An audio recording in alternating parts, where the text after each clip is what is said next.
मैं बद्रीनाथ झा एडवोकेट आज एक बहुत ही महत्वपूर्ण प्रश्न पर कानूनी चर्चा करने वाला हूं। यह प्रश्न है कि किसी लड़का या लड़की को शादी के बाद एक दूसरे के प्रॉपर्टी में क्या हक बनता है या नहीं बनता है। इस बारे में बहुत सारे लोग कोर्ट आते हैं। जनरली जब पति पत्नी में झगड़ा हो जाता है तो बहुत से पत्नी कोर्ट पहुंचते हैं और अपने पति के संपत्ति में हिस्सा लेने के लिए केस भी दायर कर देते हैं। कई लोग सलाह लेने के लिए आते हैं। तो आज मैं ये बताना चाहता हूँ कि उनका क्या हक बनता है पति के संपत्ति में, या पत्नी के संपत्ति में पति का भी कोई हक बनता है या नहीं बनता है।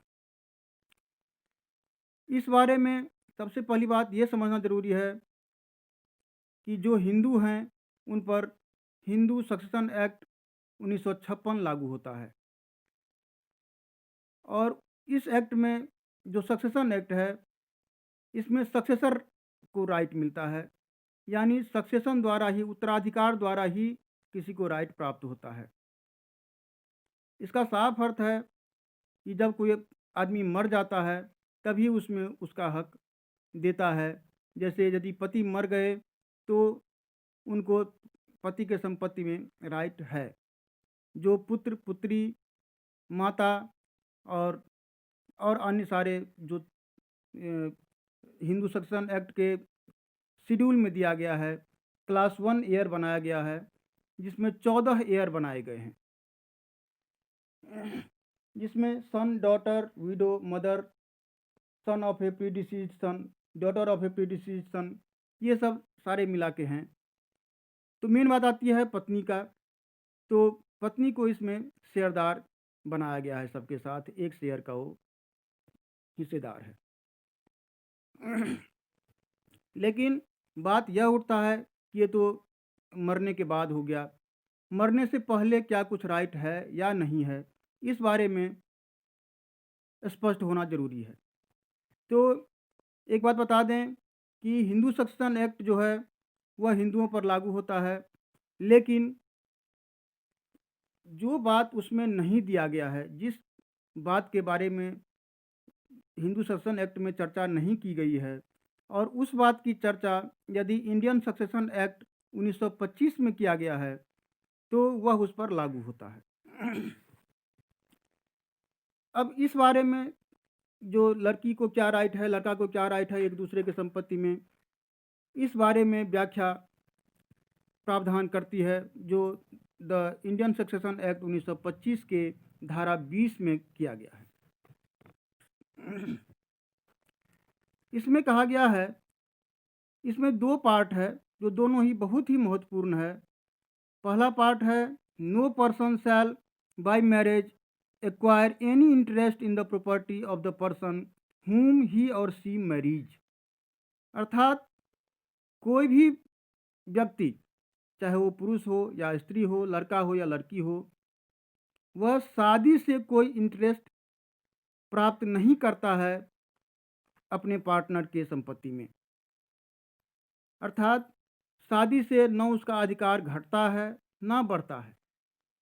अब ये भी महत्वपूर्ण बात है कि अधिकार फिर है कहाँ।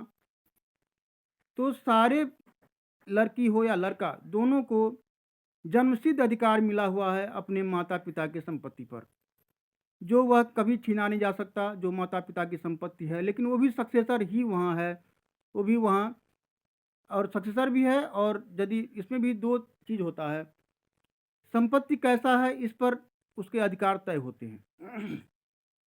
अब संपत्ति दो तरह की होती है।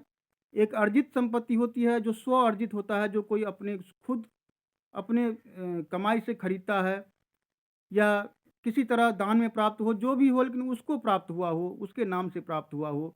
इस स्थिति में उसका वह पूर्ण मालिक होता है, वह स्व अर्जित संपत्ति कहलाता है।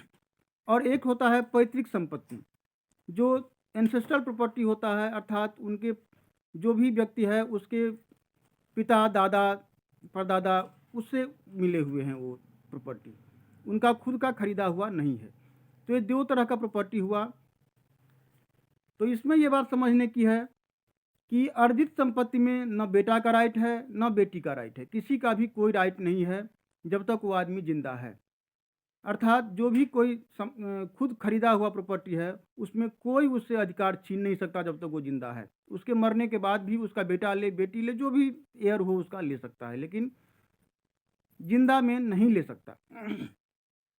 दूसरी तरफ यदि पैतृक संपत्ति है, जो दादा लाई प्रॉपर्टी जिसको कहते हैं, दादा खरीदा हुआ है, परदादा खरीदा हुआ है, ऐसी संपत्ति पर लड़का और लड़की दोनों का बराबर अधिकार है, जो अपने पिता के घर में ही प्राप्त होता है। वो चाहे लड़का हो या लड़की हो, अपने पिता के संपत्ति पर, पिता के घर के जो संपत्ति है, पैतृक संपत्ति है, उसमें कभी भी अपना राइट ले सकता है या ले सकती है।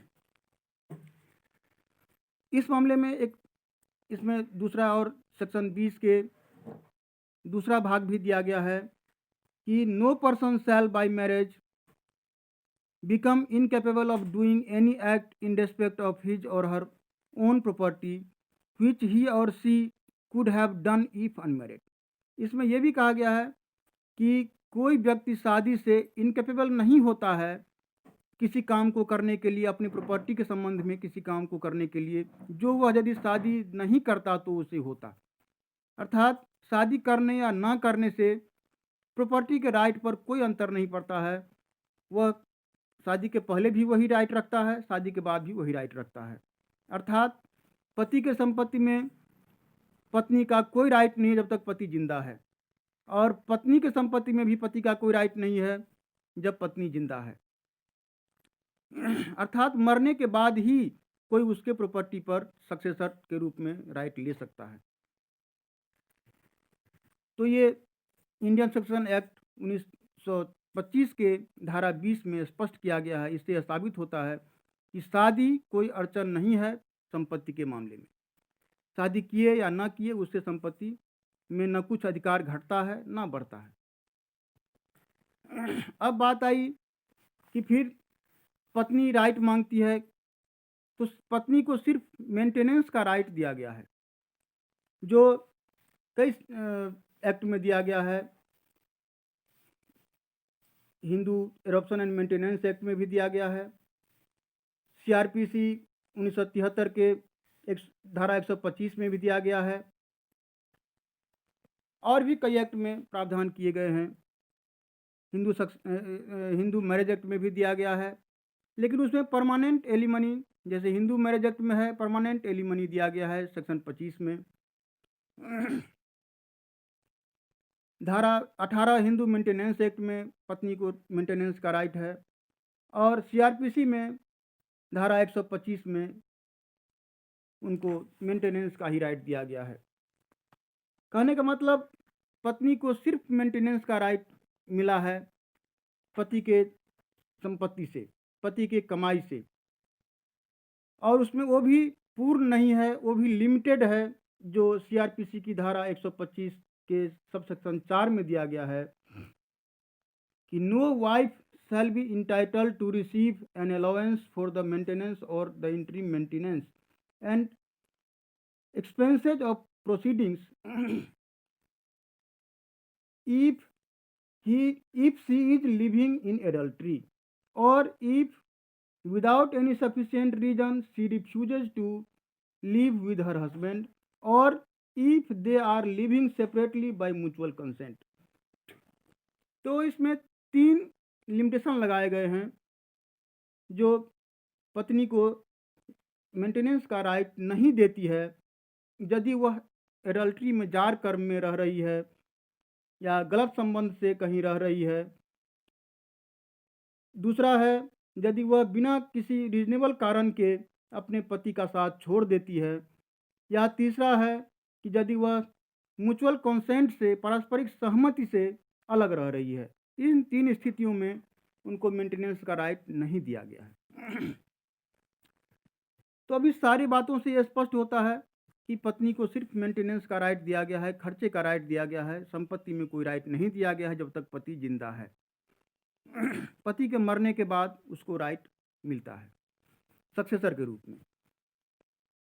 अब एक चीज़ मैं बहुत महत्वपूर्ण है जो बताना चाहता हूँ कि पत्नी को या पति को पत्नी के संपत्ति में या पति के संपत्ति में हिस्सा मिल सकता है, इसका भी प्रावधान किया गया है, जो द इंडियन सक्सेशन एक्ट 1925 के धारा 20 में ही उसके सबसेक्शन 2 में दिया गया है, क्लाउज बी में।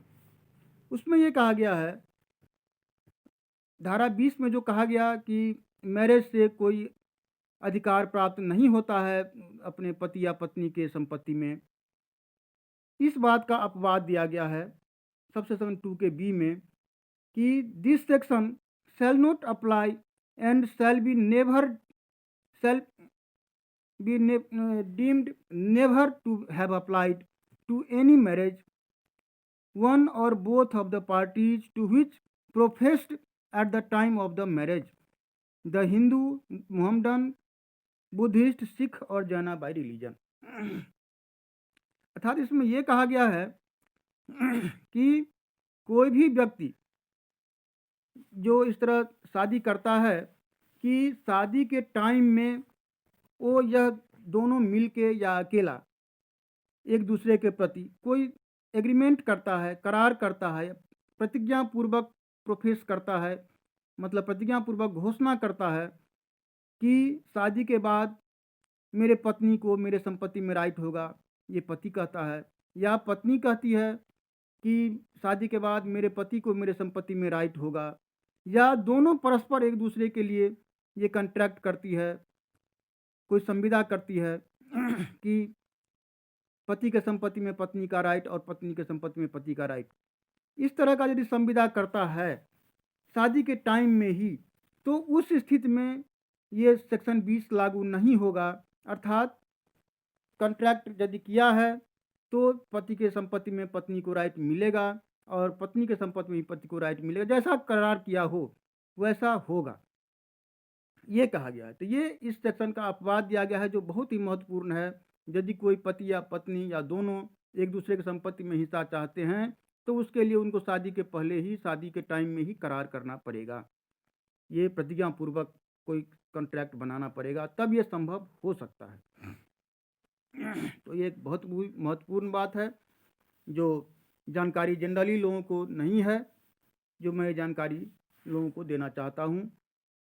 और इस तरह मैं ये अपना वीडियो ख़त्म कर रहा हूँ और मैं चाहता हूँ कि इस वीडियो को आप लोग लाइक करें, सब्सक्राइब करें और धन्यवाद। और मैं ये इसे चाहता हूँ कि ये सब लोगों को ज्ञान हो, जिससे अपने राइट को समझ पाएँ कि उन्हें क्या राइट है, पति के खिलाफ़ या पत्नी के खिलाफ़ या दोनों के खिलाफ़। धन्यवाद।